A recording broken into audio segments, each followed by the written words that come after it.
ఎప్పటికీ నా మదిలో కొలువున్నది నువ్వైనా చెప్పుకొని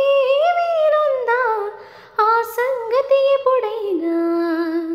రిప్పదాటి రానని స్వప్నమేమి కానని ఒప్పుకుంటే నేరమా తప్పుకుంటే న్యాయమా ఒక్కసారి అయినా చేయందించి వింత దూరాన్ని కరిగించుమా వీయి కన్నులతో వీచి చూస్తున్నా తెరచాటు దాటి చేరదాని స్నేహం కోటి ఆశలతో కోరుకుంటున్నా కరుణించి ఆదరించదాని స్నేహం ప్రాణమే